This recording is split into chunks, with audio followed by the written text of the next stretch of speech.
The cosmos is whispering secrets we still cannot understand. We have sent probes to the edge of our solar system and built telescopes that look back to the dawn of time, yet the universe remains packed with profound mysteries. This journey explores 25 of the most baffling cosmic puzzles that still defy every scientific explanation. These are not minor curiosities. Each one represents a crack in our fundamental understanding of physics and reality itself.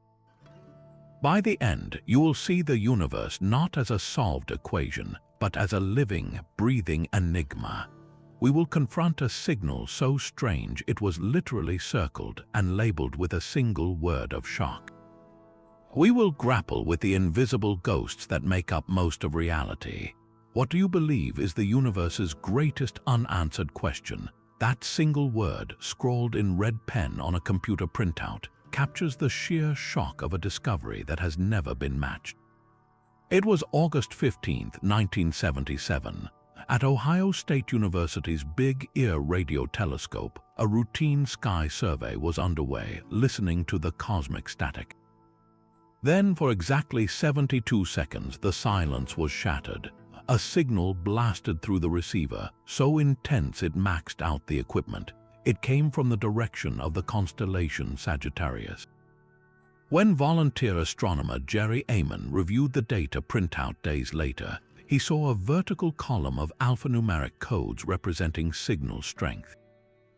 One sequence reads 6EQUJ5. In the intensity scale used, those letters and numbers meant a signal 30 times louder than the background noise of deep space. Stunned, Amon circled the sequence and wrote one word in the margin. Wow, the signal's properties are what make it so hauntingly perfect. It was observed on a radio band at 1,420 MHz. This frequency is within a special, quiet range of the radio spectrum, a band where natural cosmic noise is minimal. It is also precisely the emission frequency of neutral hydrogen, the most common element in the universe. Scientists have long theorized that an advanced civilization might use this universal landmark as a logical channel for an interstellar hello. The wow signal was not a constant broadcast. It was a sharp, narrowband burst that rose and fell in a perfect curve over 72 seconds, exactly the duration a stationary telescope like Big Ear would see from a fixed-point source as Earth rotation carried it through the beam. It fit the predicted profile of an extraterrestrial beacon with uncanny precision. And then it was gone. Despite decades of dedicated searches by telescopes around the world, listening intently to that same patch of sky, the signal has never been heard again. This profound silence is the heart of the mystery. If it was a deliberate beacon, why did it only flash once? Some scientists proposed it might have been a reflection of a human signal bouncing off space debris, but no earthly transmission from that era matches its specific profile. One controversial theory suggested it was caused by hydrogen clouds from a passing comet, but the comets proposed were not in that part of the sky at that time. The explanation fell apart under scrutiny, so we are left with a one-time cosmic shout. A shout that, for one brief moment, screamed order into the randomness of the universe, a shout that perfectly matched our best guess for how to send a message across the stars. The wow signal stands alone, a tantalizing data point on a graph otherwise filled with empty noise. It is a ghost in the machine of science, a reminder that sometimes the most profound evidence is not a body of proof, but a single, brilliant, unanswered question hanging in the dark. That single, brilliant question fades into a far deeper and more pervasive silence. While the wow signal might be a ghostly whisper, our next phenomenon is the universe's silent shout, a fundamental truth so shocking it rewrote the book of reality. We call it dark matter, but that name is a profound admission of ignorance. It is not simply dark. It is utterly invisible, completely transparent to every form of light and radiation we have ever devised to see it. Yet we know it is there because the cosmos would literally fly apart without it. This ghost makes up not a small fraction, but a staggering 85% of all the matter in the universe. Think about that for a moment. Every star, every planet, every grain of sand and living creature you have ever seen represents a mere 15% of what is actually out there. The rest is a shadow, an unseen scaffolding holding everything together. The evidence for this invisible architecture is overwhelming, written in the very motion of the heavens. Look at any spiral galaxy like our own Milky Way. The stars at its outer edges orbit the galactic center. According to the laws of gravity as we understand them, stars farther out should move more slowly, just as Pluto orbits our Sun much more sluggishly than Mercury does. But when astronomers measure these rotations, they find something impossible. The stars on the outskirts whip around just as fast as those near the core. The galaxy is spinning so quickly that the visible matter alone, all those billions of shining stars, does not provide nearly enough gravitational glue to hold it together. It should have torn itself apart eons ago. The only logical conclusion is that each galaxy is embedded within a gigantic spherical halo of something else, something we cannot see, whose immense gravity provides the extra pull to keep the stars from flying off into the void. We see its handiwork elsewhere, too. Einstein taught us that massive objects warp the fabric of space-time, bending the path of light like a lens. Astronomers observe distant galaxies whose light is stretched and distorted into strange arcs and rings as it passes through the immense gravity of galaxy clusters. But when they calculate the mass needed to create that distortion based on the visible stars and gas, the numbers do not add up. The gravity is far too strong. There must be a vast reservoir of unseen mass, this dark matter, providing the extra gravitational muscle to bend light so dramatically. Even the afterglow of the Big Bang itself, the cosmic microwave background, bears the imprint of this shadow stuff. The subtle patterns in this ancient light reveal how matter clumped together to form the first seeds of galaxies. The distribution of those seeds matches a model of the universe where dark matter is the dominant gravitational force, guiding ordinary matter into the cosmic structures we see today. So we know what dark matter does with absolute certainty. It exerts gravity, it shapes the universe, it holds galaxies together, but we have no idea what it actually is. It does not emit, absorb, or reflect light. It does not seem to interact with ordinary matter in any way except through the gentle, persistent tug of gravity. It simply passes through our planet, our bodies, everything as if we were not even here. The hunt for its true identity is one of science's greatest quests. The leading theory proposes it is a new, undiscovered fundamental particle. One candidate is called a weakly interacting massive particle, or WIMP. As the name suggests, it would have mass and interact only through gravity and perhaps the weak nuclear force, making it incredibly difficult to detect. Another candidate is the action, a hypothetical particle that would be billions of times lighter than an electron, but could exist in such vast numbers that it accounts for the missing mass. To catch one of these phantom particles, scientists have built the most sensitive, quietest detectors on Earth, often placed deep underground in old mines or beneath mountains. These locations are shielded from the constant rain of cosmic rays that would create false signals.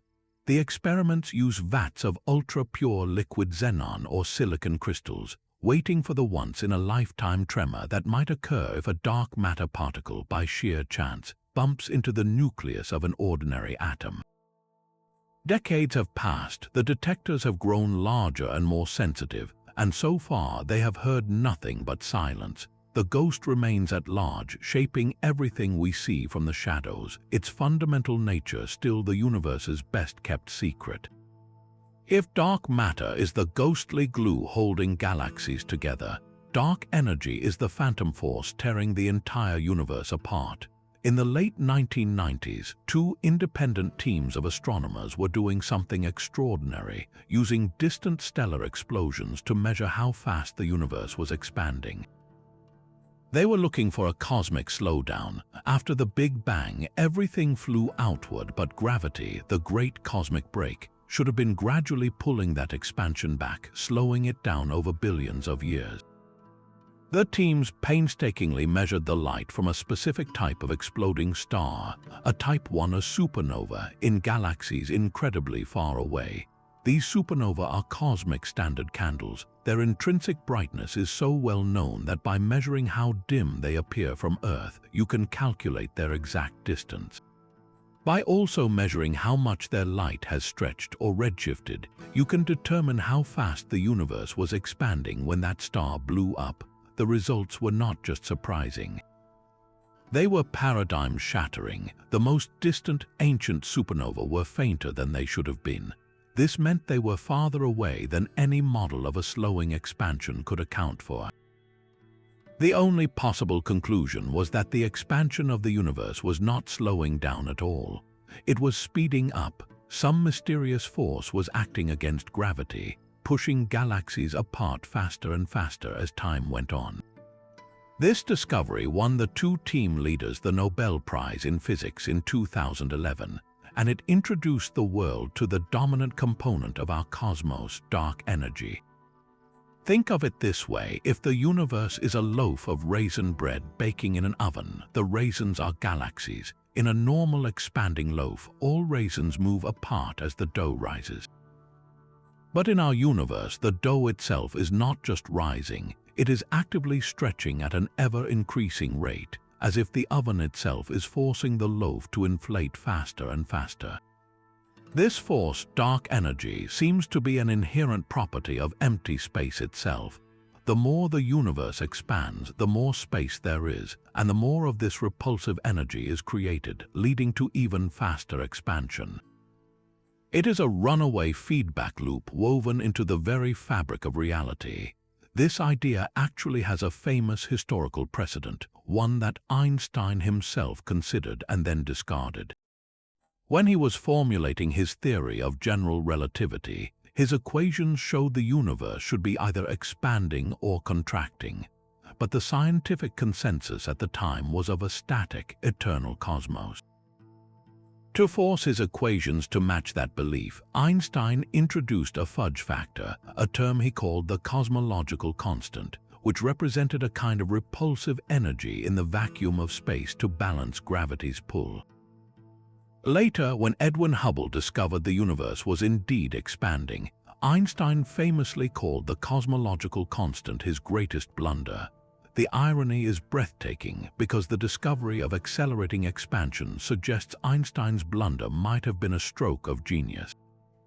His cosmological constant is the simplest mathematical explanation for dark energy, but here we hit perhaps the most embarrassing problem in all of modern physics. When physicists try to calculate how strong this vacuum energy should be based on quantum theory, the number they get is wrong, not just a little wrong. It is off by a factor of 1 followed by 120 zeros. That is the largest discrepancy between theory and observation in the entire history of science. It is as if you calculated the weight of a feather and got an answer equal to the mass of the entire observable universe. This vacuum energy catastrophe means we are fundamentally missing something huge.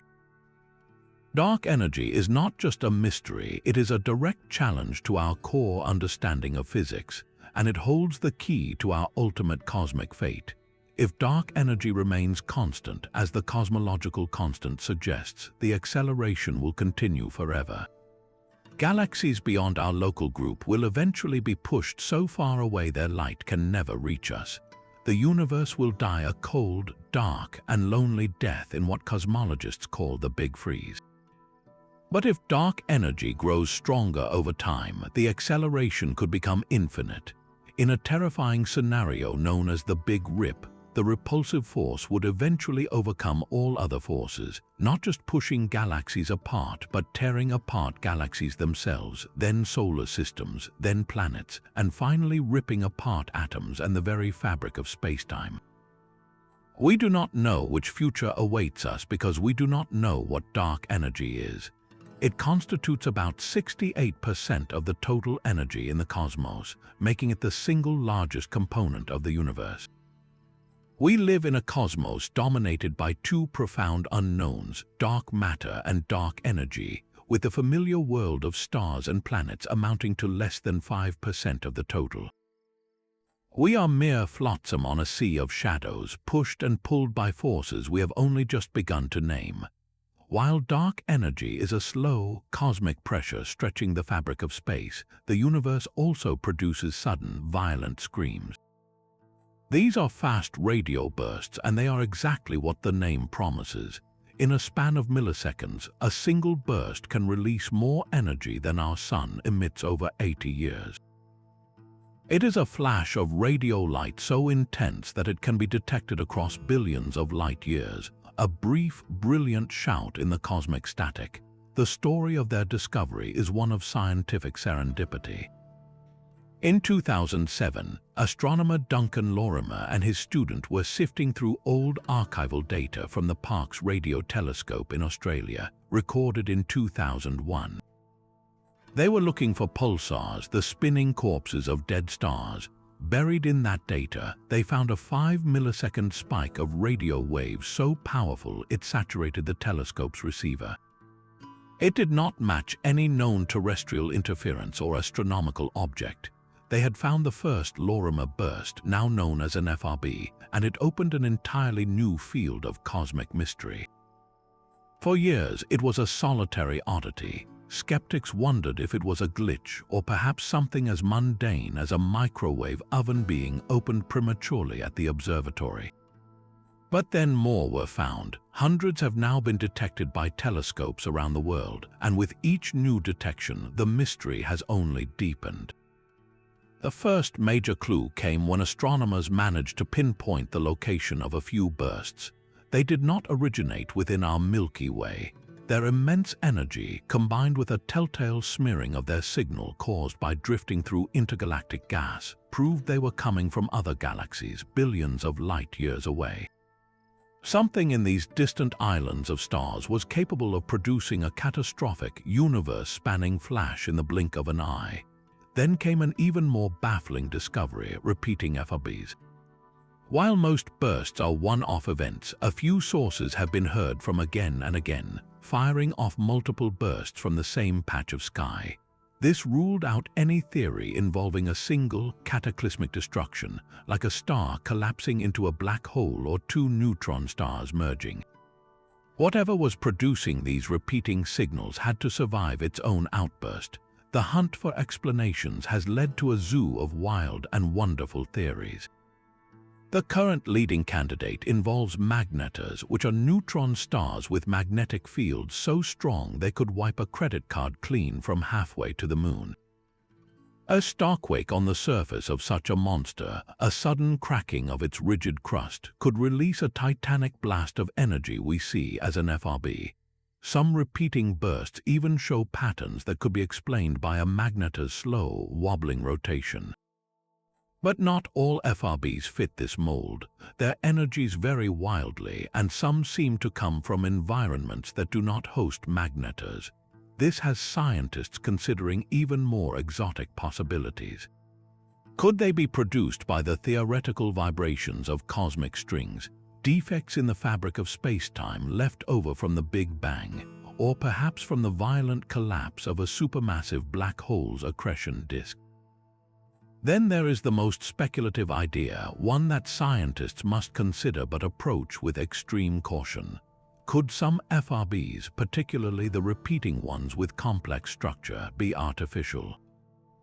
An advanced civilization might use a focused beam of radio energy, perhaps for powering light-sail spacecraft across interstellar distances. A beam sweeping past our planet would appear as a fleeting, incredibly bright flash. While there is no evidence to support this, and natural explanations are far more likely, the sheer power and brevity of FRBs force us to confront the possibility that we might be eavesdropping on cosmic engineering on an unimaginable scale. The truth is, no single theory explains the entire family of fast radio bursts. They are a cosmic phenomenon in search of a unified cause. Each new detection is a piece of a puzzle we are still assembling, a reminder that the universe is not only strange and vast, but also capable of sudden, breathtaking violence on a scale that defies belief. The sheer power of fast radio bursts makes them impossible to ignore, but some of the universe's most telling clues come not from a scream, but from a whisper, a tiny, persistent tug felt only by the quietest objects in the deepest quiet. For decades, two robotic ambassadors from Earth, the Pioneer 10 and Pioneer 11 spacecraft, carried a secret with them into the abyss. After completing their historic missions to Jupiter and Saturn, they continued their endless journeys out of the solar system. As they coasted toward the stars, scientists tracking their precise trajectories noticed something deeply unsettling. Both spacecraft were slowing down just a little bit more than they should have been. An unknown force, incredibly faint but unmistakably constant, was pulling them back toward the Sun. This was the Pioneer anomaly, a minuscule deceleration of about 8.74 times 10 to the minus 10 meters per second squared. To put that in human terms, it is equivalent to the gravitational pull you would feel if you placed a single grain of sand in the palm of your hand. Yet over the vast distances of space, this tiny effect accumulated into a navigation discrepancy of hundreds of thousands of kilometers. For years, it haunted the edges of physics. Could it be evidence of a flaw in our understanding of gravity itself? Perhaps Einstein's theory of general relativity needed a tweak at the vast scales of the solar system. Or was it a hint of dark matter's local pull, a ghostly halo dragging on the probes? The scientific community embarked on a decades-long detective mission worthy of the finest mystery novel. They first had to rule out every conceivable mundane explanation. Was it the gentle push of the solar wind? Calculations showed it was far too weak. Could it be a tiny, undetected fuel leak from the spacecraft's thrusters? Meticulous analysis of the telemetry data said no. What about the pressure of sunlight itself, photons bouncing off the spacecraft's surface? Again, the force was in the wrong direction and too small. The probes became the most carefully studied objects in the solar system, their every known property scrutinized. The breakthrough finally came from thinking not about external forces but internal ones.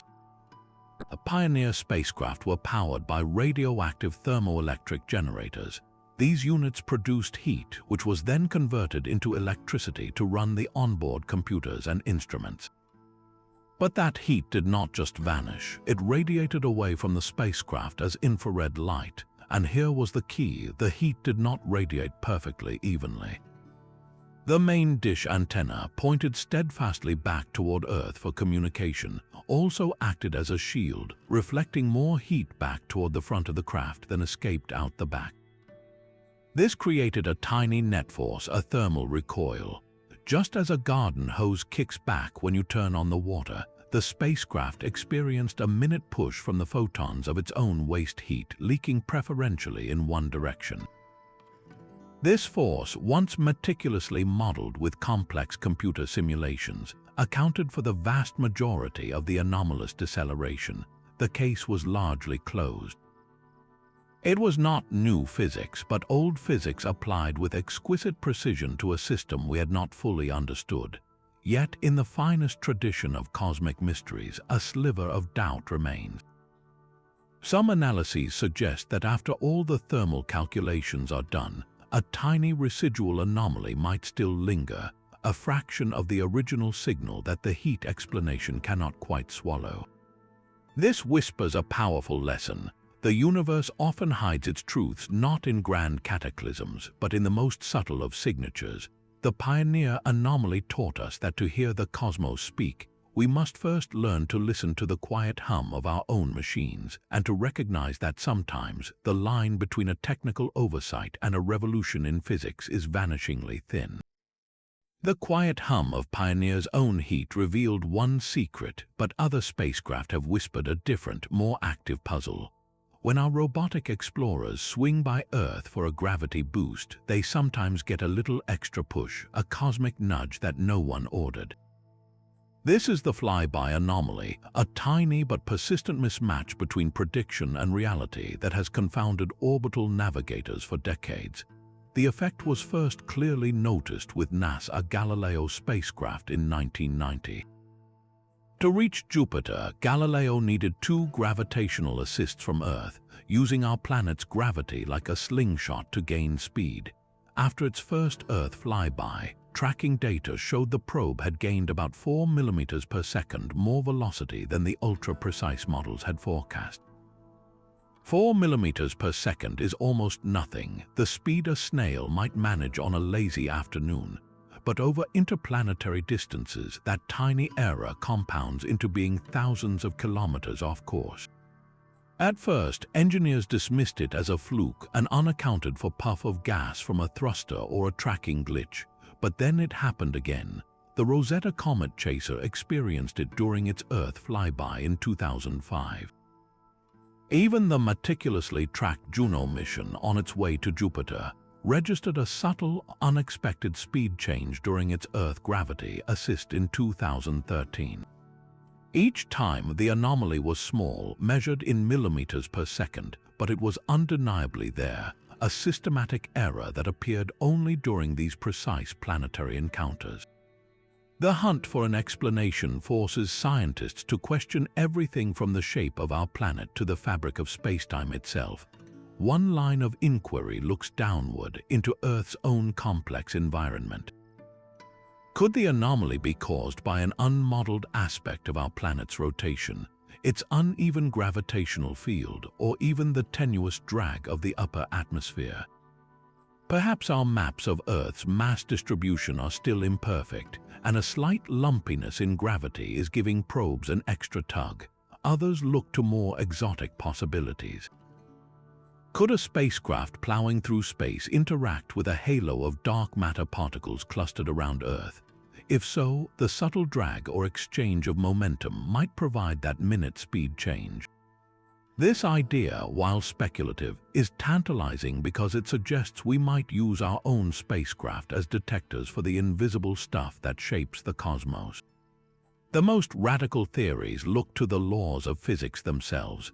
Some physicists propose that our understanding of inertia, an object's resistance to changes in motion, might be incomplete. A tiny modification to Einstein's equations, something only noticeable in the specific geometry of a high-speed flyby, could theoretically explain the anomaly. It is a testament to the precision of modern orbital science that such a minuscule effect can spark debates about the fundamental nature of reality. The flyby anomaly is not a dramatic explosion or a brilliant flash.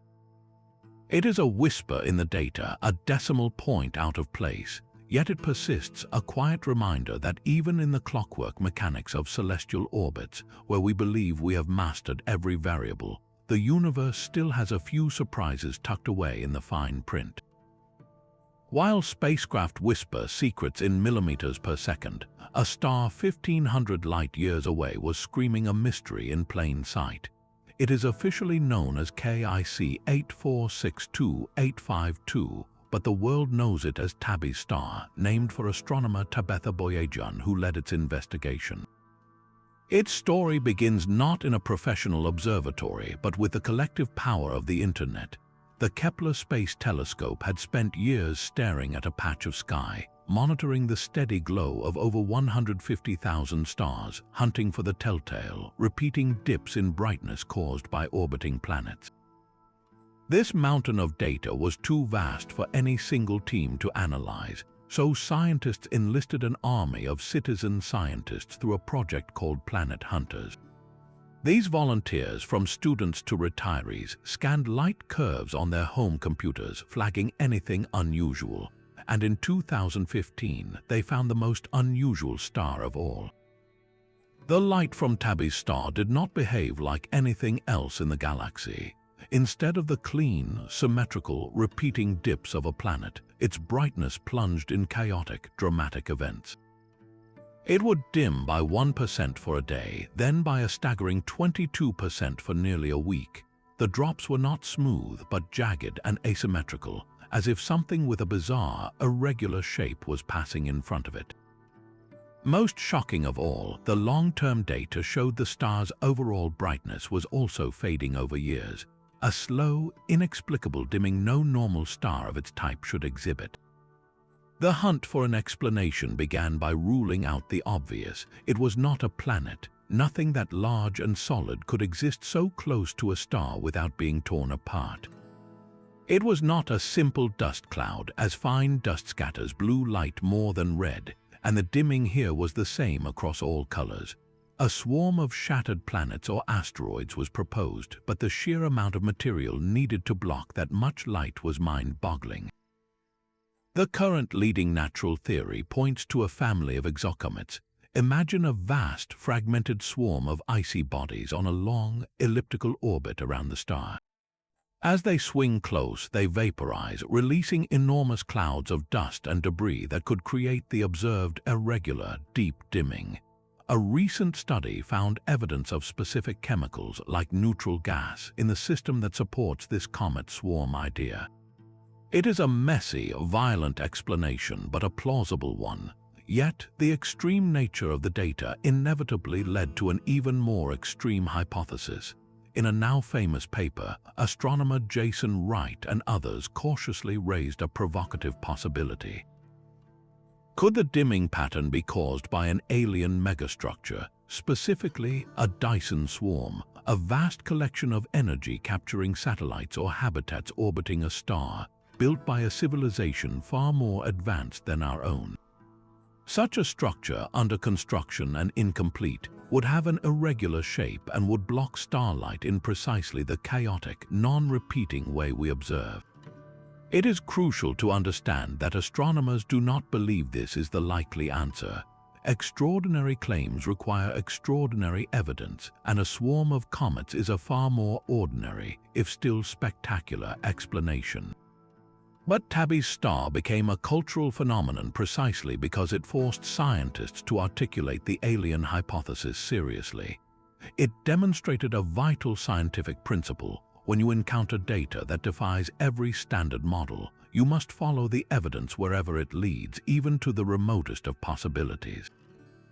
The star serves as a beacon, not for aliens, but for the power of curiosity. It reminds us that the universe is capable of natural phenomena so bizarre they border on the artificial, and that sometimes the most thrilling discovery is not an answer, but a question so good it redefines the search. The search for answers often leads us to look outward, but one of the greatest cosmic tugs comes from a direction we can barely see. Our entire galaxy, along with every neighbor in our local group, is caught in a relentless river of motion, all streaming toward a single, invisible point in the void. This is the Great Attractor, a gravitational anomaly of such immense power it is pulling millions of galaxies, including our own, at over 1 million miles per hour. We are not drifting aimlessly, we are on a collision course with a mystery. The path of this cosmic flow was first mapped in the 1970s and 80s, when astronomers studied the subtle redshifts of thousands of galaxies. They expected to see the uniform expansion of the universe, but instead found a startling deviation, a vast river of galaxies all moving in the same direction, like leaves caught in a galactic current. This motion was far too great to be explained by the gravity of any known structure. Something colossal was pulling us. The problem is, this something lies directly behind the crowded, dusty plain of our own Milky Way, in a region astronomers call the zone of avoidance. Imagine trying to see a distant mountain range through a dense, perpetual fog. That is our view toward the Great Attractor, the central bulge of our galaxy, packed with stars, gas, and obscuring dust, completely blocks our optical view. For decades, this region was a literal blind spot in our map of the cosmos, hiding what could be one of the most significant structures in our intergalactic neighborhood. To see the unseen, astronomers had to switch their eyes. They turned to telescopes that could peer through the cosmic fog using X-ray and infrared light. These wavelengths can penetrate the dust that blocks visible light, revealing the hidden architecture. What they found was a staggering concentration of mass, a dense knot of galaxies known as the Norma cluster. This cluster is immense, containing thousands of galaxies bound together by gravity, and it sits right at the heart of the inferred Great Attractor region. It is a gravitational anchor, an obvious source of a tremendous pull. Yet, here is the lingering puzzle. Even when scientists add up the combined mass of the Norma cluster and all the other galaxies and dark matter in that supercluster, the numbers still fall short. The pull we feel, the velocity of our galactic river, is stronger than this visible structure can explain. It is as if we have found a mighty waterfall, but the volume of water flowing over it suggests an even larger hidden reservoir upstream. The leading theory is that the Norma cluster is merely the brightest knot in a much vaster, darker tapestry. The true Great Attractor might be a confluence of several enormous superclusters, a gravitational focal point where multiple rivers of galaxies meet. There is evidence for an even more massive structure behind it, known as the Shapley supercluster, which itself may be tugging on the entire region.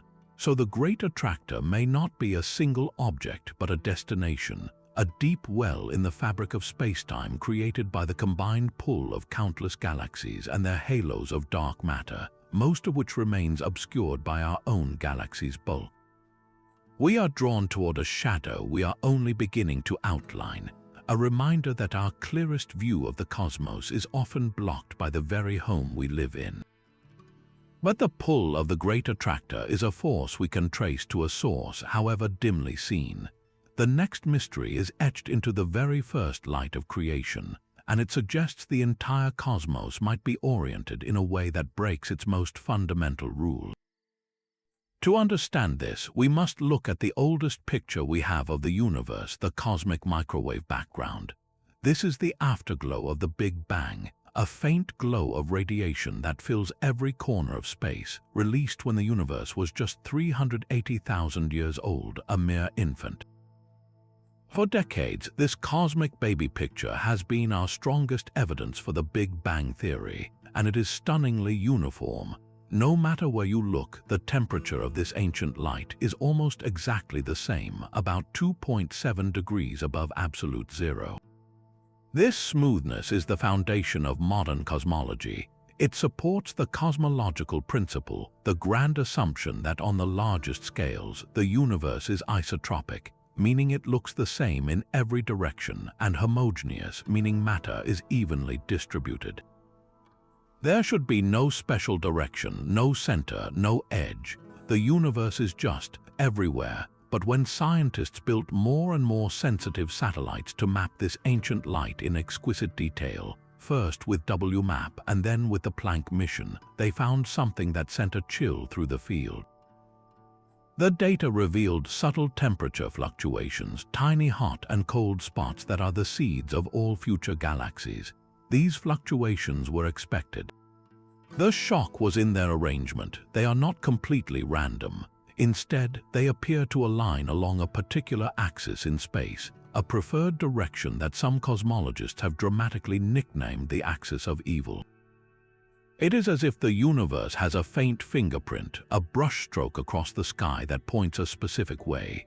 Even more bizarre is a separate feature known as the cold spot, an area in the southern sky that is significantly colder and larger than any standard model can easily explain.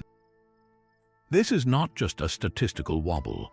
The alignment and the cold spot together challenge the very idea of a perfectly uniform, isotropic cosmos.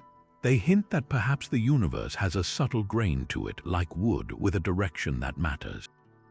The implications are profound. If the axis of evil is real and not a colossal statistical fluke, it means our place in the universe might not be so ordinary after all.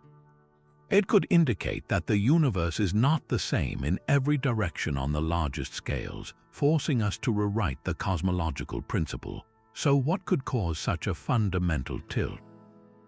The explanations venture into the realm of the truly spectacular. One possibility lies in the physics of the universe's first split second.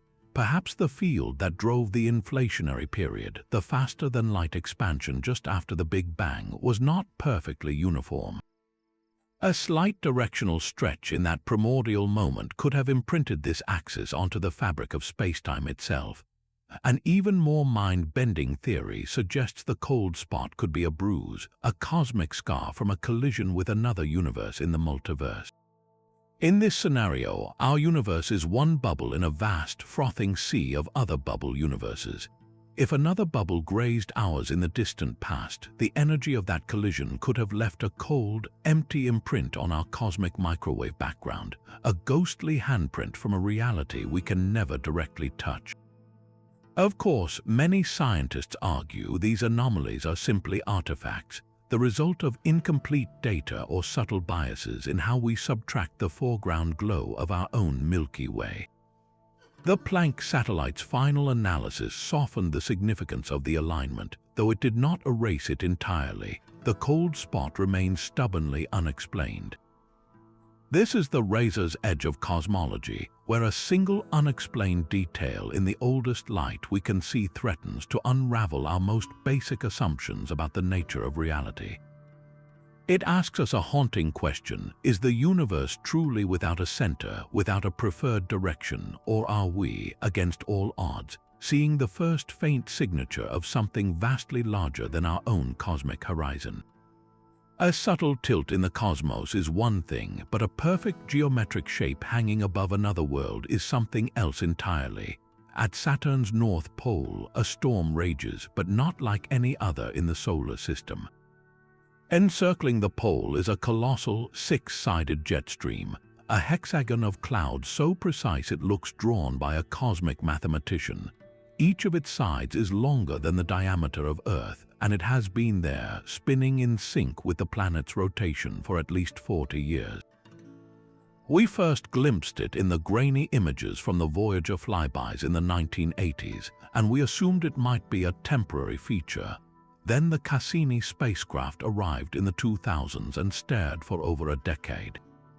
The hexagon was still there, unchanged, a permanent fixture in Saturn's turbulent, gaseous atmosphere.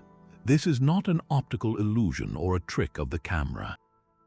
It is a towering structure of clouds, a six-sided wall of wind where the jet stream screams along at over 300 miles per hour, tracing its sharp corners with terrifying precision. The sheer scale and stability are what defy understanding. On Earth, our atmospheric patterns are chaotic and ever-shifting. A hurricane might last for weeks. A high-pressure system for days, but Saturn's hexagon is a monument, a piece of atmospheric architecture that has outlasted generations of human observation. Scientists have managed to create something similar in the lab, but only under tightly controlled, small-scale conditions.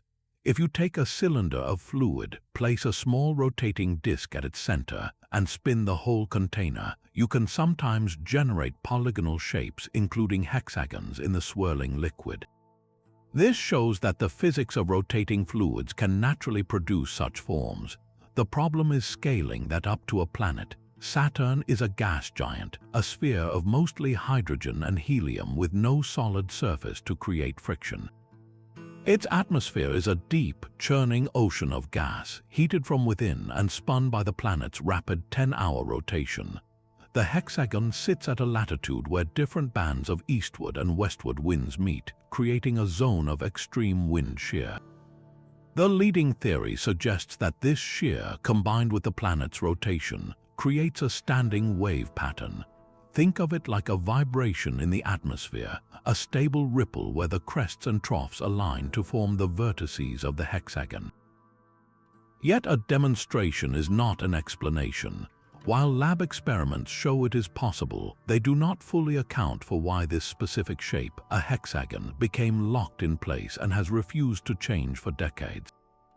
Why not an octagon or a pentagon? Why is it only at the North Pole while the South Pole hosts a more conventional, though still massive, hurricane?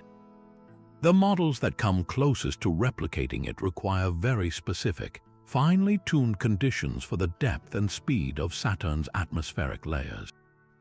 We do not know if those conditions are actually present because our probes cannot see deep enough. The hexagon is a breathtaking clue, a signpost pointing to fundamental processes in planetary fluid dynamics that we have not yet mastered. It is a reminder that nature, under the right circumstances, can produce order of an almost artificial perfection, a geometric whisper in the roaring winds of an alien world. Saturn's perfect hexagon is a monument to order, but our own moon holds mysteries of fleeting chaos. For centuries, sharp-eyed observers have witnessed impossible things on its silent surface, brief flashes of light, sudden patches of fog, or areas that darken for no apparent reason. These events are called transient lunar phenomena, and they transform the moon from a dead rock into a world that occasionally and inexplicably winks at us. The great astronomer William Herschel, who discovered the planet Uranus, reported seeing red glowing spots on the moon in 1787. He was so convinced they were volcanic eruptions that he even speculated about lunar inhabitants lighting great fires. In the 19th and 20th centuries, reputable astronomers using powerful telescopes logged hundreds of similar anomalies, from bright sparkles in the crater Aristarchus to misty veils that would obscure entire craters like Alphonsus, only to vanish hours later. These were not tricks of the eye, but consistent, documented puzzles. The advent of spaceflight did not solve the mystery, it only deepened it.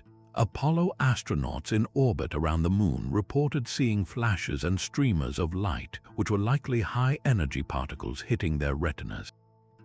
But they also observed something more tangible from the surface.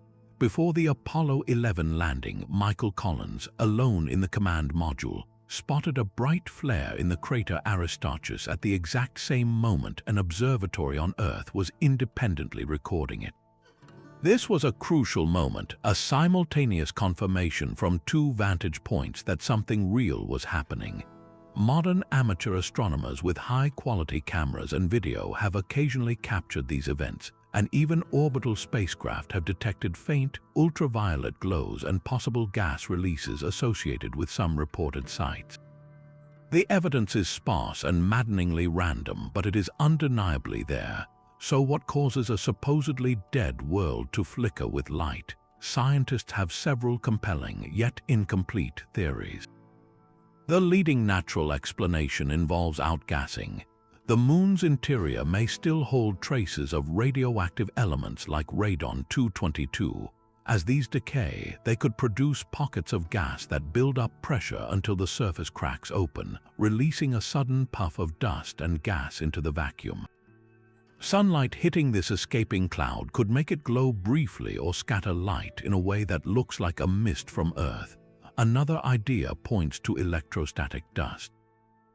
The lunar surface, bombarded by solar radiation, can build up powerful static charges. When a tiny meteorite strikes, it might trigger a sudden discharge, levitating fine dust particles into a temporary, shimmering cloud above the impact site. A third possibility ties the events to Earth itself. Our planet's gravitational pull creates tidal forces that flex the moon's crust, much as the moon creates our ocean tides. This constant squeezing could cause subsurface rocks to fracture, releasing trapped gases and creating the observed flashes or obscurations. The central challenge is that these events are utterly unpredictable. They last for seconds or minutes, and by the time a large telescope can be swung toward the reported location, the phenomenon is almost always gone. This makes them nearly impossible to study with the rigorous, repeatable methods of modern science.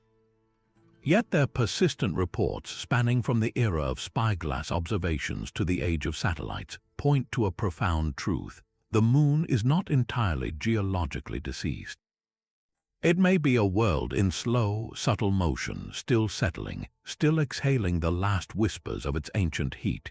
Each unexplained flash is a reminder that even the most familiar object in our night sky still has secrets locked in its silent gray rock. Our own moon's faint flickers are local mysteries, but in 2017, a true stranger sailed through our cosmic harbor. It was the first visitor ever detected from beyond our solar system, a dark, silent object hurtling past the sun. The Pan-STARRS telescope in Hawaii spotted it and gave it a name that means scout in Hawaiian, Oumuamua. From the very first moment, it did not behave like anything we had ever seen. Its path was hyperbolic, meaning it was not bound by the sun's gravity.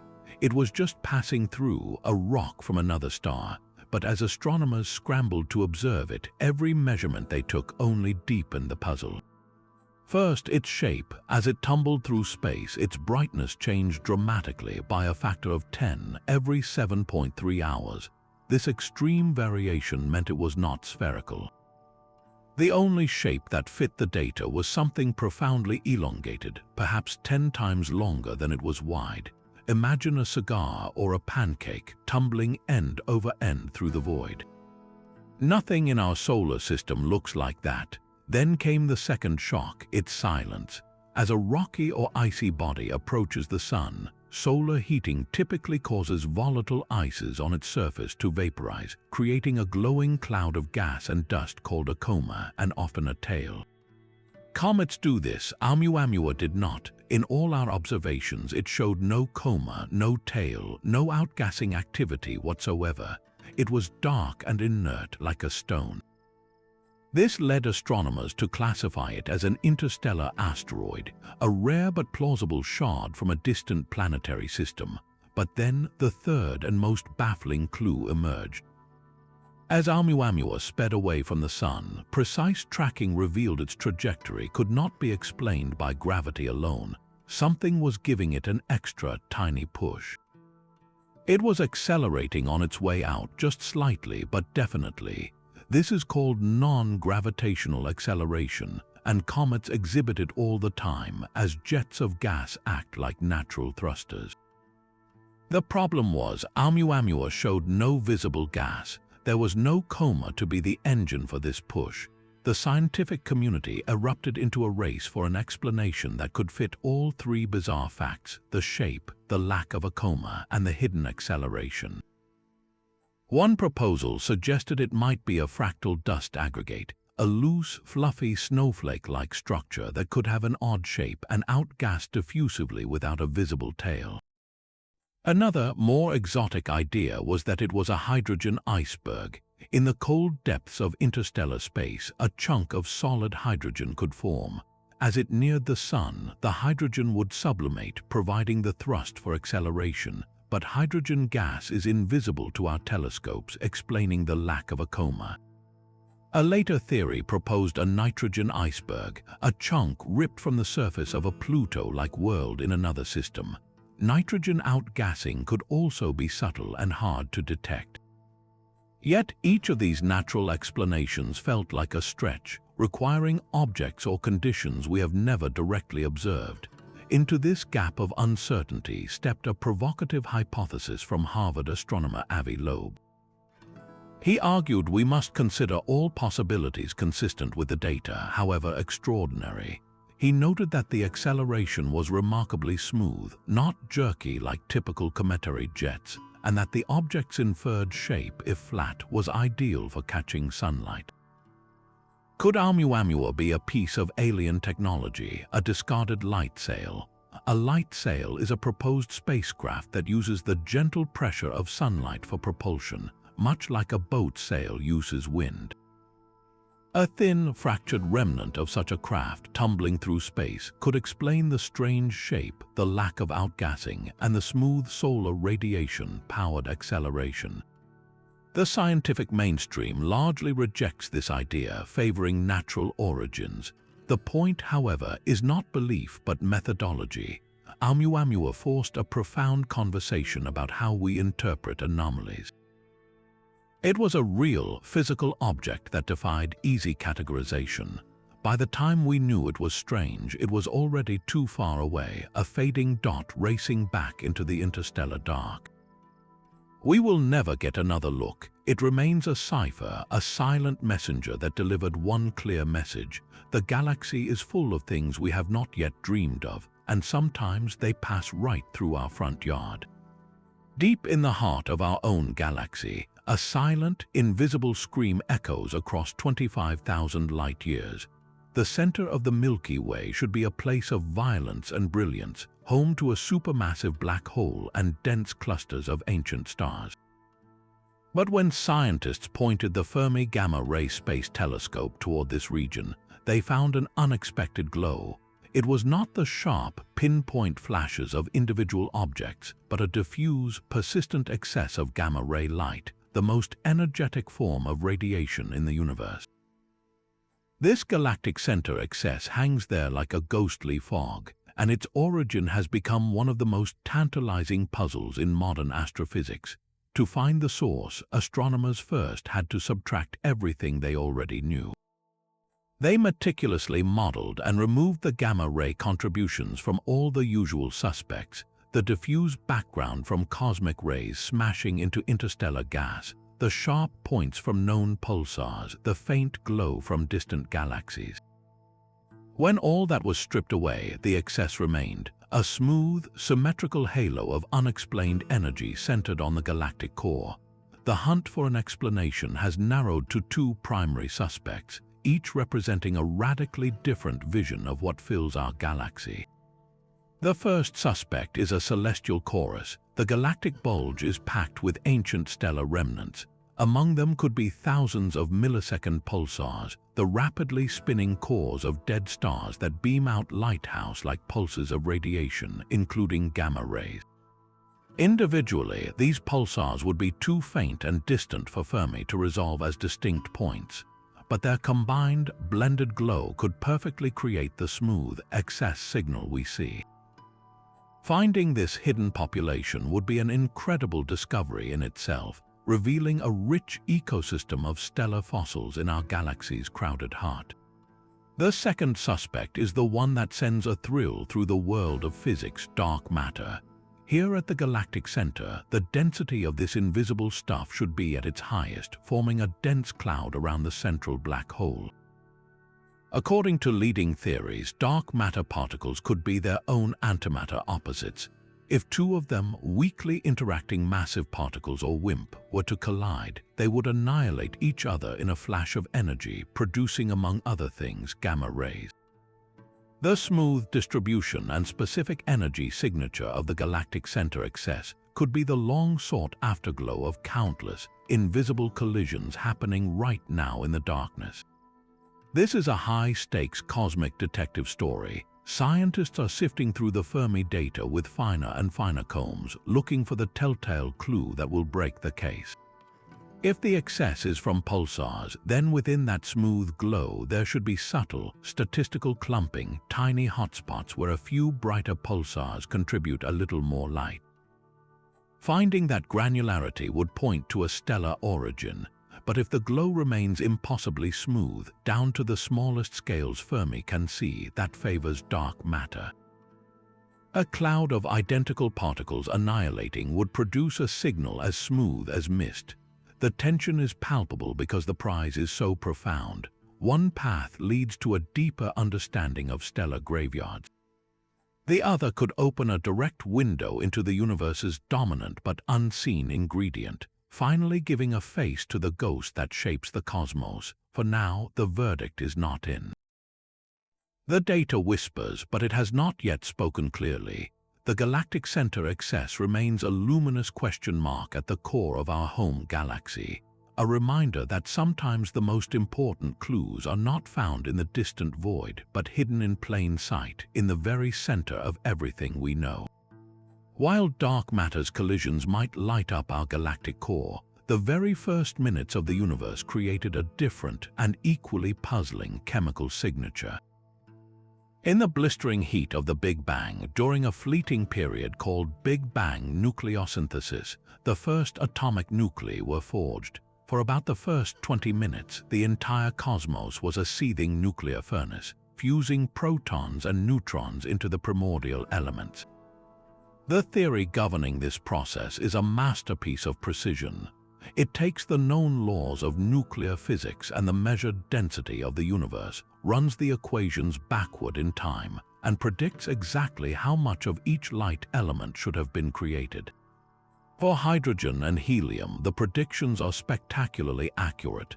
The universe is about 75% hydrogen and 24% helium by mass, exactly as the math says it should be. This agreement is one of the strongest pillars supporting the Big Bang theory itself, but there is a crack in that pillar, and its name is lithium, specifically the isotope lithium-7. The equations say that for every 10 billion hydrogen atoms in the universe, there should be about 5,000 atoms of this primordial lithium. When astronomers look at the oldest stars in the Milky Way, ancient fossils born from nearly pure primordial gas, they measure the lithium abundance. The answer they get is consistently, stubbornly wrong. These ancient stars show only about 1/3 of the predicted lithium. They have roughly 1 lithium atom for every 10 billion hydrogen atoms instead of 5. This is not a small observational error. It is a factor of 3 discrepancy, a glaring mismatch between a foundational theory and the hard data written in starlight. This is the lithium problem, and it has persisted for decades, defying every attempt at a simple fix. The first place scientists looked was the stars themselves. Could these ancient furnaces be destroying the lithium? Stars do process lithium in their cores, but these particular stars are cool, small, and have calm outer layers where lithium should be preserved. Models of stellar atmospheres and internal mixing cannot account for the uniform factor of 3 destruction seen across so many different stars.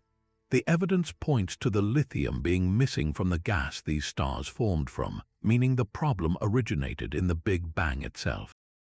This forces physicists to consider truly radical possibilities.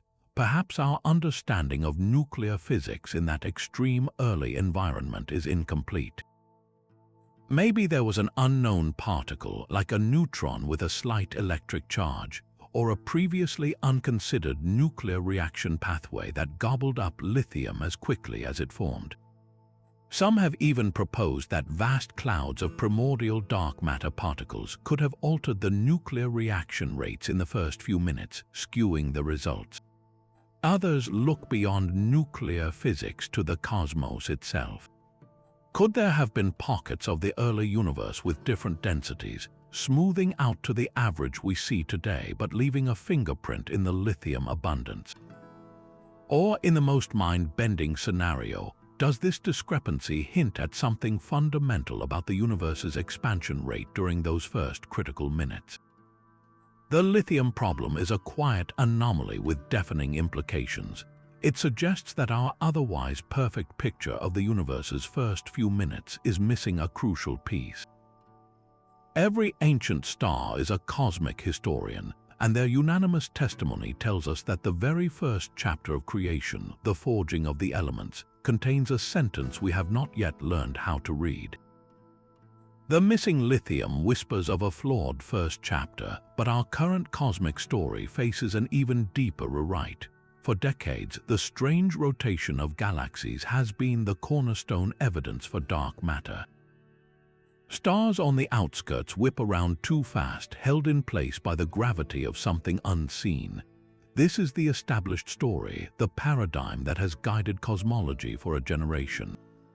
But what if the story is wrong? What if the problem is not with the missing mass, but with the law of gravity itself? This is the radical proposition of a theory called modified Newtonian dynamics, or MN. It dares to ask a heretical question: what if dark matter is a phantom, invented to save a law that breaks down at the edges of galaxies?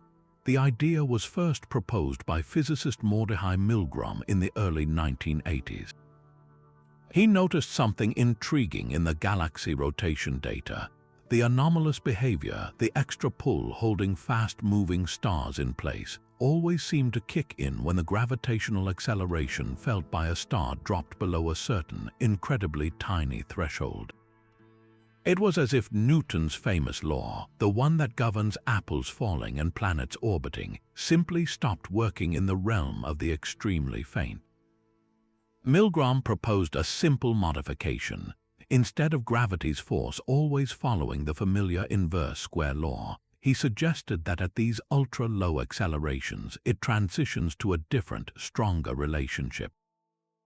This single adjustment to the equations, produces rotation curves that match the observed data from spiral galaxies with astonishing precision, all without a single gram of dark matter. The stars move as they do not because of an invisible halo, but because gravity itself behaves differently in the deep quiet of galactic outskirts. Man's success is not trivial.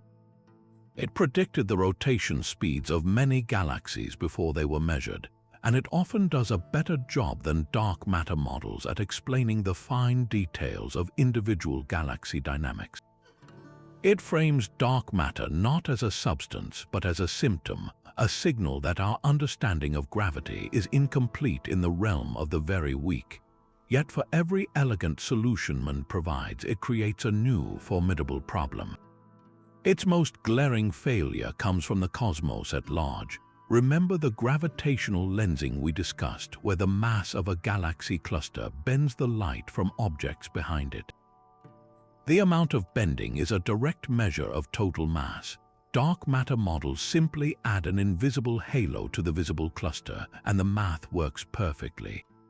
MAND, however, struggles. The modified gravity it proposes for galaxies does not, on its own, produce enough curvature in spacetime to explain the extreme lensing we see from massive clusters.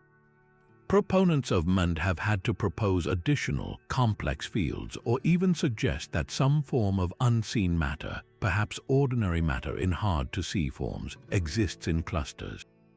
But this begins to sound suspiciously like, well, dark matter.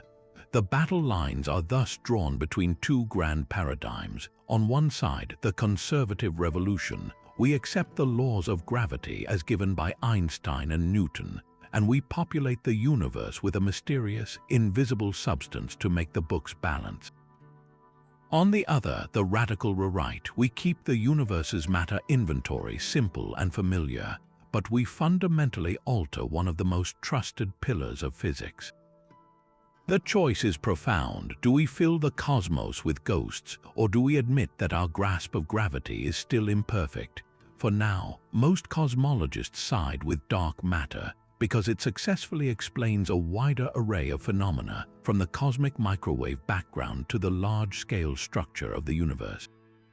But MAND endures as a brilliant, stubborn alternative, a reminder that sometimes the most elegant solution is not to add more pieces to the puzzle, but to realize we might be holding the puzzle box upside down.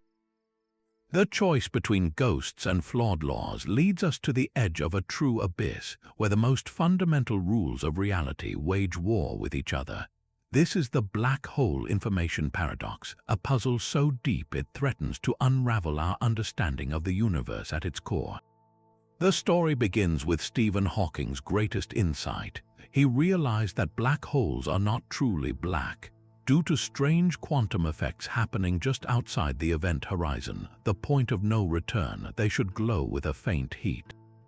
This Hawking radiation is not light or matter stolen from inside the hole. It is energy borrowed from the black hole's own immense gravitational field, created in particle-antiparticle pairs. Usually, these pairs annihilate instantly, but at the event horizon, one particle can fall in while the other escapes, stealing a tiny bit of the black hole's mass. Over eons, this process causes the black hole to evaporate, shrinking until it presumably vanishes in a final flash. This was a triumph linking gravity, quantum mechanics, and thermodynamics. But it created a catastrophic problem, the paradox. According to the bedrock principles of quantum mechanics, information cannot be destroyed. Information here means the specific identity of every particle that fell into the black hole, its charge, its spin, its quantum state. If you knew the exact state of all the original material, you could, in principle, reverse time and reconstruct it. Quantum mechanics insists this information must be preserved always. Hawking's calculations, however, showed that the radiation escaping the black hole was purely thermal, like the glow from a hot stove. It was random noise, carrying no information about what fell in. So when the black hole finally evaporates and disappears, what happens to all that detailed information about stars, planets, or spaceships? it seems to be permanently erased from the universe, violating a sacred quantum law. For decades, Hawking argued this meant quantum mechanics had to be rewritten. He famously bet other physicists that information was lost. The conflict only deepened with an even more disturbing idea, the firewall paradox. If information is not lost, then it must somehow be encoded in the Hawking radiation. But for that to happen, the radiation particles escaping late in the black hole's life must be intricately linked or entangled with particles that escaped much earlier. This creates a problem. Those late-era particles also need to be entangled with particles just inside the event horizon, a requirement of quantum field theory in empty space. One particle cannot be maximally entangled with two different systems. This quantum rule break would turn the event horizon into a wall of blazing energy, a firewall that would incinerate anything falling in. But Einstein's general relativity says crossing the event horizon should be uneventful, a smooth passage. So which is it, a deadly firewall or a silent horizon? We have two impeccable theories giving two mutually exclusive answers. Recent decades have seen a potential path forward emerge from the world of string theory and holography. The holographic principle suggests that all the information describing a three-dimensional volume of space can be encoded on its two-dimensional boundary, like a hologram on a credit card. For a black hole, this boundary is the event horizon. The information of everything that falls in is not lost inside, but smeared and stored on this spherical surface. As the black hole evaporates via Hawking radiation, this information on the horizon is slowly, chaotically, released back into the universe through subtle correlations in the radiation. It is scrambled beyond easy recognition, like a book burned to ashes, but in principle, the information is not gone. Calculations in simplified model universes have shown this information recovery is mathematically possible. Yet a complete consensus solution that fully reconciles quantum mechanics and Einstein's gravity in our real universe remains elusive.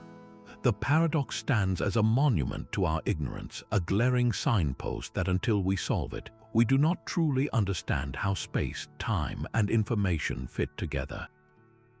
The black hole information paradox forces us to question the very fabric of space-time. But some black holes do more than just swallow information, they scream it across the cosmos.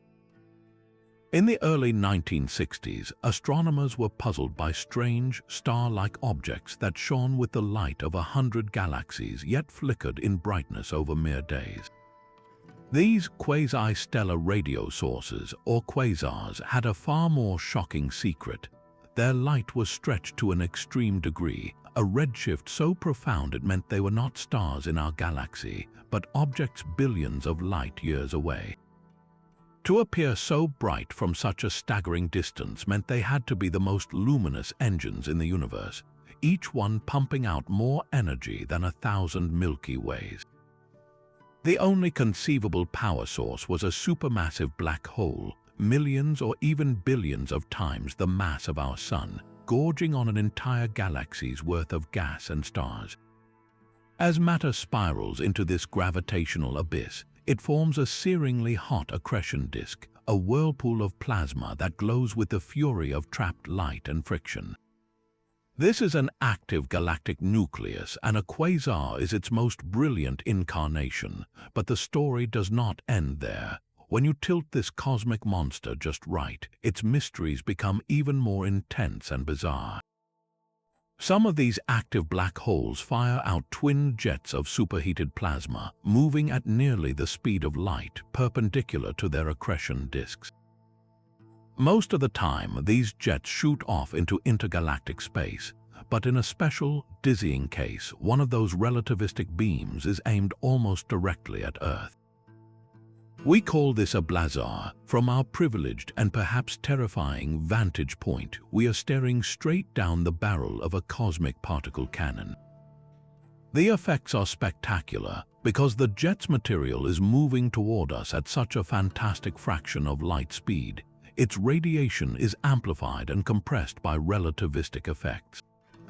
This makes blazars wildly variable, flaring up and dimming unpredictably across the entire electromagnetic spectrum, from radio waves to the most powerful gamma rays. They are the ultimate cosmic strobe lights, capable of doubling their brightness in a matter of hours. Yet for all we understand about their orientation, the inner workings of these jets remain one of astrophysics' great unsolved puzzles. How does a black hole, an object defined by its ability to trap everything, including light, manage to launch these focused, high-speed outflows?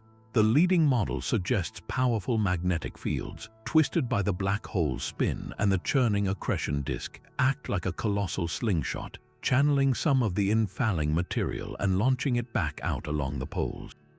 But the details are maddeningly vague. How are particles within the jet accelerated to such phenomenal energies? We see radiation from blazars that suggests electrons are being whipped up to energies far beyond anything our most powerful particle colliders on Earth can produce. Is it through shock waves rippling down the jet, or perhaps through magnetic reconnection, a process where tangled magnetic field lines snap and reconnect, releasing enormous bursts of energy? We simply do not know. The dazzling light show we witness is the final product of a chain of events we can only model in broad strokes. Each brilliant flare from a blazar is a coded message about physics under the most extreme conditions imaginable, a message we are still learning how to decode. The furious beams of blazars carve paths across the cosmic dark, but closer to home, our own solar system holds a quiet boundary that is just as puzzling. Far beyond the orbit of Neptune, in the cold, sunless realm, lies the Kuiper Belt. This is a vast donut-shaped region populated by icy worlds and frozen leftovers from the solar system's birth, with Pluto as its most famous resident. For decades, astronomers have been mapping this distant frontier, expecting to find a gradual thinning of objects as they move farther from the sun's gravitational influence. Instead, they found a wall, at a distance of about 50 astronomical units, where 1 astronomical unit is the distance from Earth to the Sun. The population of Kuiper Belt objects drops off a cliff. The number of detectable bodies plummets by a factor of 10 or more, creating a sharp edge to the solar system's known debris disk. It is as if you were walking through a forest that abruptly ends at a straight, clean line, with nothing but empty fields beyond. This Kuiper Belt cliff is a real, observed feature, and its existence defies our basic models of how planetary systems form and evolve. In the standard story, the primordial cloud of gas and dust that birthed our sun left behind a broad, diffuse disk of planetesimals that should extend much farther out, gradually fading away. The sudden stop at 50 AU suggests something happened, something that either swept that region clean or prevented objects from forming there in the first place. One of the most thrilling explanations points to a hidden architect. Could the gravitational hand of an unseen planet, a so-called Planet 9, be responsible? This hypothetical world, estimated to be several times the mass of Earth on a distant, tilted orbit, could be acting as a cosmic shepherd. Its immense gravity over billions of years might have shepherded the orbits of Kuiper Belt objects, herding some into peculiar clustered paths while violently ejecting others from the region beyond 50 AU entirely, sculpting that sharp edge. The cliff would be a lasting fingerprint of this hidden giant's influence. Another theory looks back to the solar system's violent youth. The giant planets Jupiter, Saturn, Uranus, and Neptune are thought to have migrated from their original birthplaces. This grand tack, as it is called, would have sent gravitational shock waves through the primordial disk, scattering countless icy bodies. Perhaps the Kuiper Belt cliff marks the outer limit of that ancient turmoil, the point where the migrating planet's influence simply ran out of steam, leaving a truncated disk behind. A simpler, yet equally profound, possibility is that the cliff is exactly what it appears to be, the original edge of the solar system's planet-forming material. The protoplanetary disk around our infant sun may have had a finite size, cut off sharply at 50 AU, perhaps by a passing star in our sun's birth cluster that stripped away the outer material. In this scenario, there is no hidden planet, no dramatic migration, just the fossilized boundary of the raw stuff from which our planets were made. Each explanation tells a different story about our home system's history. The Planet 9 theory speaks of a still undiscovered world lurking in the dark. The migration theory recounts an epic of planetary chaos. The primordial edge theory presents a snapshot of our system's humble beginnings.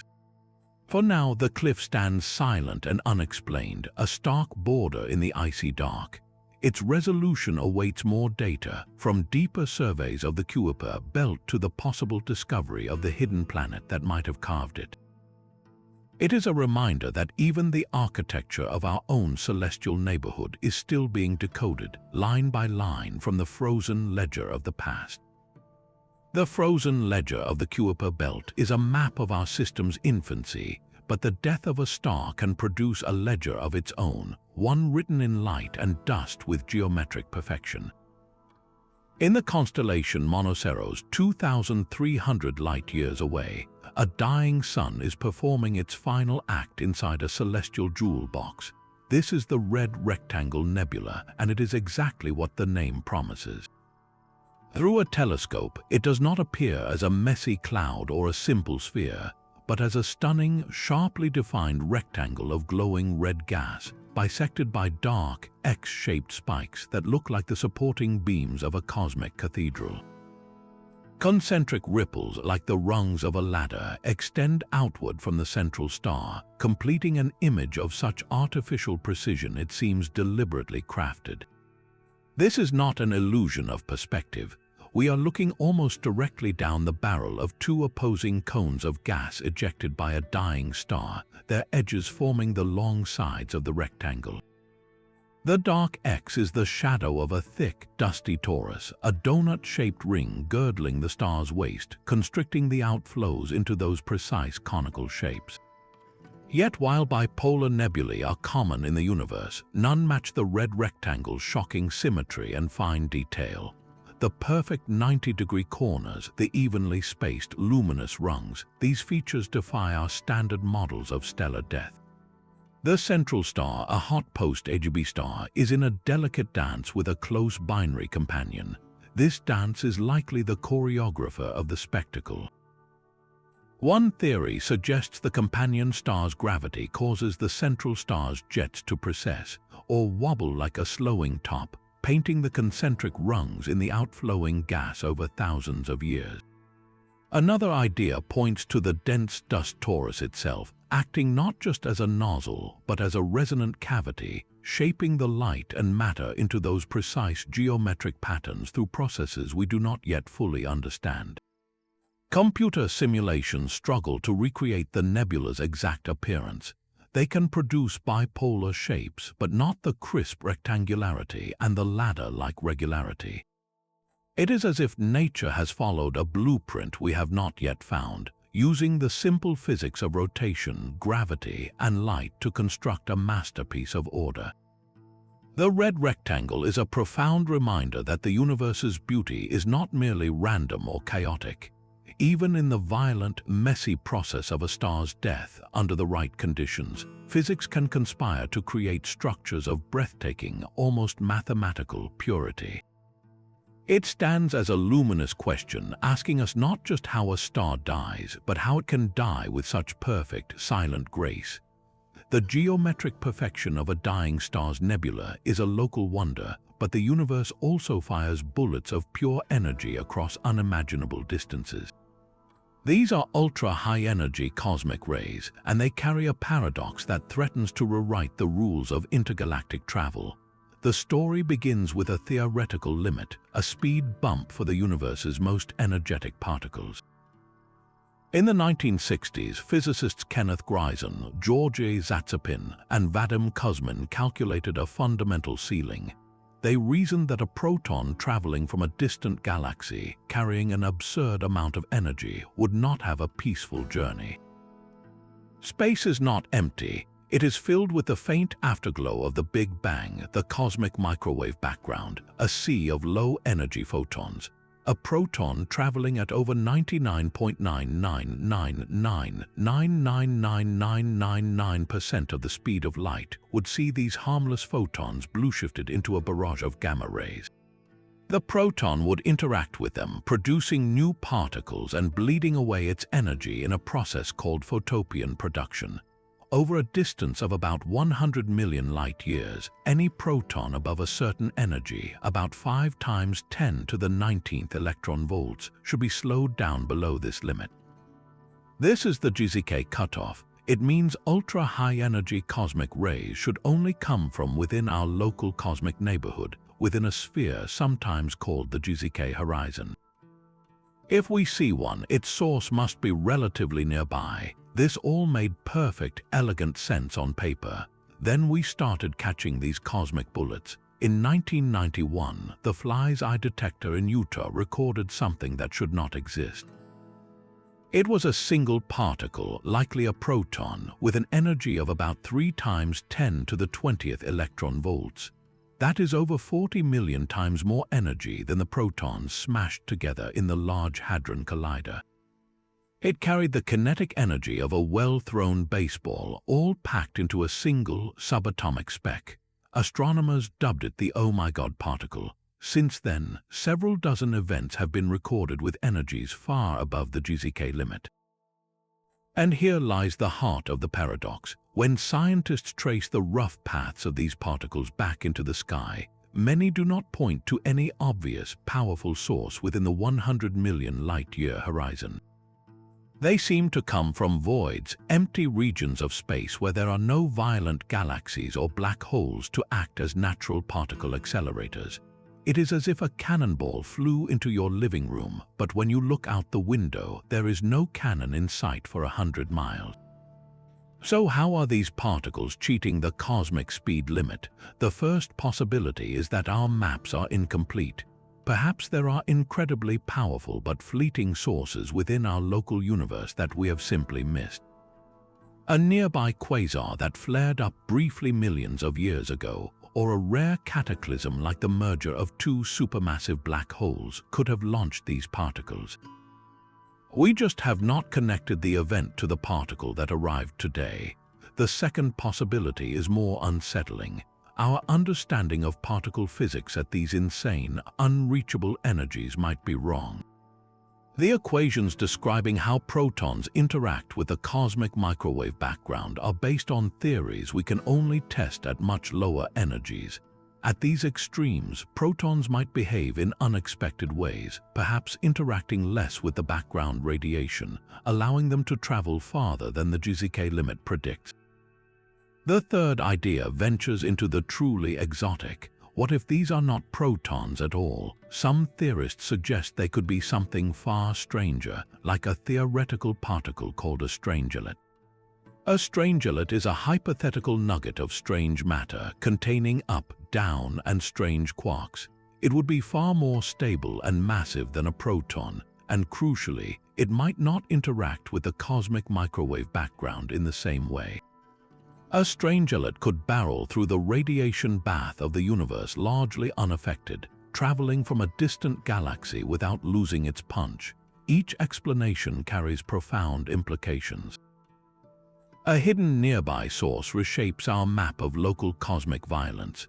A flaw in high-energy physics forces us to rewrite the textbook. An exotic particle like a strangelet would be a direct discovery of new, fundamental matter. For now, the paradox stands. The universe is firing unimaginably powerful bullets at us, and we cannot find the gun. Every one that strikes our detectors is a message from the void, written in a language of energy we are still struggling to translate. The universe's most powerful bullets are a mystery of pure energy, but its most common organic signature is a mystery of structure. Scattered across the cosmos, from the glowing hearts of nebulae to the dusty arms of distant galaxies, a specific set of infrared fingerprints appears. These are the unidentified infrared bands, and they are everywhere.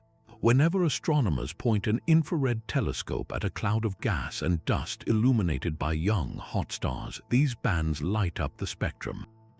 They are not the sharp lines of simple atoms, but broad, blended hums and peaks, the unmistakable signature of something large and complex vibrating. This something is organic, built from carbon, and it is by far the most abundant complex molecule we have ever detected in space.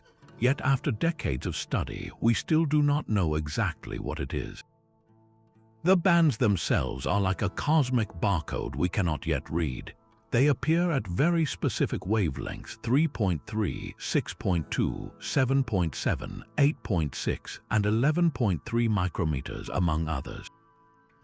This pattern tells us the molecules responsible are shaking and stretching in ways that only certain carbon-based structures can. They are the soot of the galaxy, the complex dust that fills the space between stars, and they contain more carbon than all the stars in the Milky Way combined. Their sheer abundance makes solving this puzzle absolutely critical. If we want to understand how the raw ingredients for life are manufactured and spread throughout the universe, we must first identify this universal ingredient. The leading suspect is a family of molecules called polycyclic aromatic hydrocarbons, or PAH. Picture a flat, microscopic sheet of carbon atoms arranged in hexagons like chicken wire. These are sturdy, stable molecules that can survive the harsh radiation of space, and their theoretical infrared vibrations match the observed bands remarkably well. They are thought to form in the cool outer atmospheres of dying carbon-rich stars and are then blown into space by stellar winds, seeding nebulae and eventually new planetary systems. On Earth, pHs are found in everything from charcoal grills smoked to petroleum, and they are considered a fundamental building block toward more complex prebiotic chemistry. Finding them everywhere in space would be a revelation, suggesting the universe is pre-loaded with the architectural plans for life, but the case is not closed. A compelling alternative exists: hydrogenated amorphous carbon grains. Imagine not a neat, flat sheet, but a messy, three-dimensional blob of carbon atoms with hydrogen atoms stuck to its surface. These tiny grains could also produce the broad infrared bands we see. The debate hinges on exquisite details in the spectral data that our current telescopes cannot quite resolve. Do the bands have subtle substructures that only ordered pH molecules would produce? Or is the signal truly broad and smooth, pointing to the messier amorphous grains? The answer matters profoundly. PAHs are specific, complex molecules, a direct stepping stone to biochemistry. Amorphous carbon is more generic, a precursor material. Identifying the carrier would tell us if the universe favors building specific, life-friendly Legos, or just provides a pile of carbon paste. This is why the unidentified infrared bands are so much more than an academic curiosity. They represent the universe's most widespread organic chemistry experiment, running continuously in every star-forming cloud.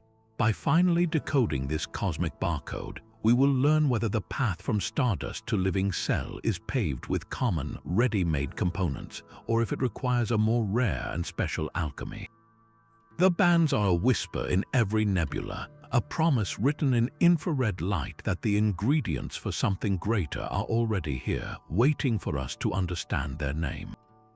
The universe's most common organic signature is a whisper of potential, but some galaxies shout their strangeness in a single, perfect image.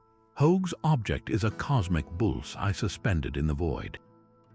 At its heart sits a nearly perfect sphere of ancient yellow stars.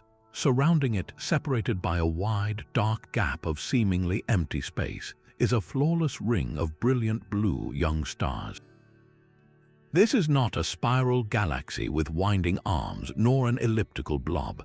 It is a pristine, symmetrical structure that looks less like a natural formation and more like a piece of celestial art, a divine fingerprint pressed into the fabric of space. Discovered by astronomer Arthur Hoag in 1950, it was initially mistaken for a planetary nebula, the glowing shroud of a dying star. Further observations revealed the shocking truth. This was an entire galaxy, over 100,000 light-years across, and its form defied every expectation. Standard galactic evolution offers no easy path to such perfection.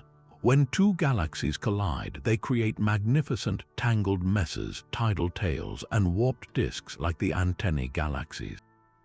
The process is chaotic and leaves scars for billions of years. Hoag's object shows none of this violence. Its core is undisturbed, its ring is symmetrical and detached. There is no bridge of stars or gas connecting the two components. It is a picture of serene, impossible order. So how does a galaxy become a perfect target? One theory suggests we are looking at an extreme version of a polar ring galaxy. These are systems where a ring of gas, stars, and dust orbits over the poles of a central galaxy, often the result of a smaller galaxy being torn apart and its debris captured in a perpendicular orbit. If we were viewing such a system exactly face-on, the ring would appear as a perfect circle around the core. The problem is, polar ring galaxies are messy. Their rings are usually warped, knotted, and clearly connected to the ongoing destruction of a donor galaxy. Hoag's ring is too clean, too isolated. Another, more compelling idea reaches back into the deep past. Perhaps 8 to 10 billion years ago, a smaller, gas-rich dwarf galaxy ventured too close to Hoag's primordial core. Instead of a catastrophic merger, this event was more like a gentle accretion. The intruder was tidally shredded, its stars and gas stretched into a vast ring that settled into a stable orbit around the host. Over eons, that ring of gas collapsed and sparked a furious wave of new star formation, creating the brilliant blue circle we see today. The central galaxy, left relatively untouched, simply aged into its population of old yellow stars. The dark gap between them is the zone where gravitational forces prevented new stars from forming, a silent moat carved by physics. The most intriguing theory involves resonance, a cosmic rhythm. Just as Saturn's gravity creates gaps in its rings by clearing out particles whose orbits resonate with its moons, the rotating core of Hoag's object might have sculpted its own ring. Specific orbital frequencies could have herded gas and dust into a stable, circular band, triggering star formation only in that precise resonant zone. This would create the appearance of a detached ring, born from the internal music of the galaxy itself rather than an external collision. Yet each explanation struggles with the object's sheer perfection. The ring is almost perfectly circular, the core is almost perfectly centered. In a universe built on chaos and interaction, such symmetry is profoundly rare. Hoag's object stands as a monument to an alternate galactic history, a single frame from a film we have never seen. Its serene beauty is a mask hiding a past that was likely violent, a delicate dance of destruction and creation that somehow, against all odds, resulted in this flawless form. It asks us a silent question: how many other unique and beautiful rules of cosmic architecture are waiting in the dark, seen only once in a billion galaxies? Hoag's object is a single, perfect bullseye, but the universe also paints in faint, ghostly halos on a far grander scale. In 2019, astronomers working with the Australian Square Kilometre Array Pathfinder, a powerful radio telescope, were mapping the night sky in unprecedented detail. As they sifted through the data, they found something that made no sense at all. Scattered across their radio maps were faint, perfect circles. Not smudges or blobs, but crisp, circular rings of radio emission, like cosmic smoke rings hanging in the void. They named them odd radio circles, or ORCS, and they represent a brand new, utterly mysterious class of object in the universe. The first thing to grasp is their sheer, staggering size. Each ORC is enormous, spanning hundreds of thousands of light years. A single one could easily swallow our entire Milky Way galaxy with room to spare. Yet despite their colossal scale, they are incredibly faint, visible only in the radio portion of the spectrum. When astronomers point optical, infrared, or X-ray telescopes at the same coordinates, they see nothing at all. It is as if these are ghosts detectable only by the faintest whisper of their presence in one specific wavelength. They are not connected to any obvious central source like a bright galaxy or quasar. They simply hang in intergalactic space, these perfect, diffuse rings of radio light. So what could possibly create such a structure? The leading theories are as dramatic as the objects themselves. One compelling idea points to a cataclysm of almost unimaginable violence, the merger of two supermassive black holes at the heart of a galaxy. When these monsters spiral together and finally collide, they release a titanic burst of gravitational waves. That energy could propagate outward through the surrounding intergalactic gas, creating a spherical shockwave that travels for millions of years. What we see as a ring could be the brightened edge of that expanding sphere, a fossilized echo of a black hole's death scream from eons past. Another possibility looks to the life cycle of galaxies themselves. In a starburst galaxy where stars are being born at a ferocious rate, the combined effect of supernova explosions and powerful stellar winds can blow a galactic-scale hurricane. This outflow, a galactic wind, could push material out in a vast spherical shell. If that shell plows into the thin gas between galaxies, it could light up in radio waves, creating the circular signature we see. This would make an ORC the final, fading breath of a galaxy's most fiery era. There are even more exotic suggestions. Could ORCs be a new type of intergalactic weather phenomenon? A standing wave or instability in the magnetic fields that thread the cosmic web? Or perhaps they are the throats of wormholes predicted by some theories to create spherical distortions. For now, these are pure speculation. The profound significance of odd radio circles is not in any single explanation, but in their very existence.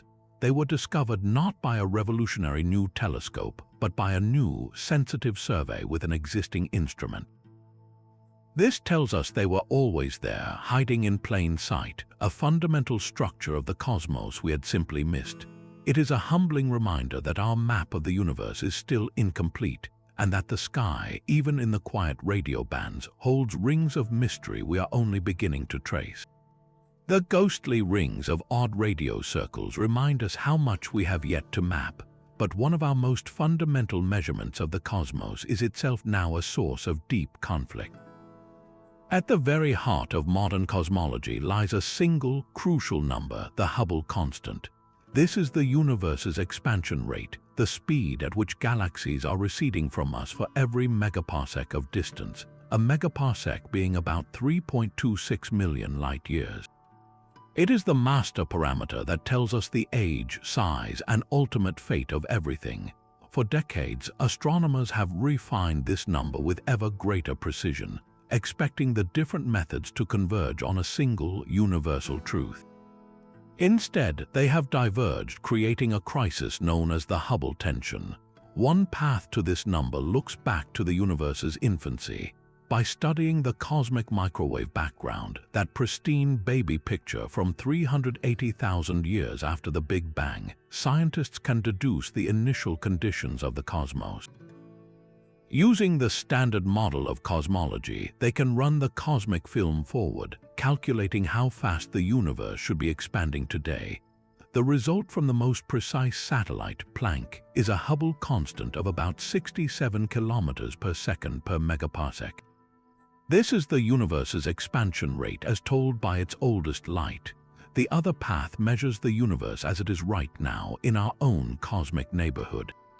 Astronomers use what they call the cosmic distance ladder. They start with reliable milestones within our galaxy, like Cepheid variable stars, whose predictable pulsations reveal their true brightness and thus their distance. They then use these to calibrate the next rung, like Type 1, a supernova in nearby galaxies, which are even brighter standard candles. By measuring how fast these galaxies are moving away from us and plotting that against their independently measured distances, they get a direct local measurement of the expansion rate. The result, from teams using the Hubble Space Telescope and other observatories, is consistently higher, around 73 kilometers per second per megaparsec. The difference seems small, just a few units, but in the world of precision cosmology, it is a chasm. Each measurement is now so precise that their error bars, the range of uncertainty, no longer overlap. This is not a case of one being a little fuzzy and the other being sharp. They are both razor sharp and they are pointing to two different answers. It is as if you had two supremely accurate clocks, one built from the blueprint of the universe's birth, the other built by measuring stars in your own city, and they stubbornly tick at different rates. The implications are staggering. If the discrepancy is real and not some hidden error, it means our standard model of cosmology, the very framework that has guided our understanding for decades, is incomplete. Perhaps something unknown happened in the early universe, a brief phase of extra dark energy or an interaction with a new type of particle that changed the expansion history in a way our models do not account for. Maybe dark energy itself is not a constant, but has evolved over time, strengthening or weakening in a way that throws off the extrapolation from the ancient past to the present day. Some have even proposed more radical ideas, like the possibility that we live in a local cosmic void, a bubble of slightly lower density that makes our local expansion rate unrepresentative of the whole universe. Every check for systematic error has been performed. Have we misunderstood the Cepheid stars? Have we miscalculated the dust obscuring the supernova? So far, no simple fix has emerged. The tension only grows tighter with each new, more precise measurement. This is arguably the most pressing problem in cosmology today because it strikes at the core of our story of the universe. We have two impeccable lines of evidence, each rooted in different eras of cosmic history, and they are telling us two different stories about the rate of reality's expansion. Resolving this conflict will either expose a flaw in our most cherished observations or force us to rewrite the cosmic rulebook, revealing a universe far stranger and more dynamic than we ever imagined. This journey began with a single, circled word of shock on a data printout and has spiraled out to encompass the fate of the cosmos itself. We have listened to phantom signals and felt the tug of invisible giants. We have traced the paths of interstellar wanderers and stared into the geometric hearts of dying stars. We have measured the universe's expansion only to find it telling us two different stories. These 25 phenomena are not mere trivia or cosmic glitches. They are the living, breathing frontiers of human understanding. Each one is a crack in the facade of the known, a place where our maps end and the true adventure begins. The wow signals profound silence, the ghostly grip of dark matter, the defiant acceleration of dark energy. These are not failures of science, they are its engine. Every great mystery is a question shouted into the void, and the pursuit of the answer has always been what propels us forward. It is the reason we build deeper underground laboratories to catch dark matter, launch space telescopes to dissect ancient light, and train vast radio arrays on the silent places between the stars. The story is not finished. Right now, new telescopes like the Vera Rubin Observatory are preparing to scan the entire sky, perhaps finding more objects like Oumuamua or clarifying the nature of dark energy. Gravitational wave detectors are listening for the echoes of black hole mergers that might explain odd radio circles. Laboratories grow ever quieter, hoping to feel the gentle nudge of a wimp. These puzzles belong to all of us. They invite us to be part of the greatest detective story ever told. A story written in gamma rays and gravitational waves, in missing lithium and impossible rotations. So the next time you find yourself under a clear night sky, look up. Remember that the stillness is an illusion. Behind the silent points of light, the universe is a riot of unanswered questions, a symphony of mysteries playing just beyond the edge of our perception. The cosmos is not a solved equation. It is an invitation, forever whispering, forever wondering, waiting for us to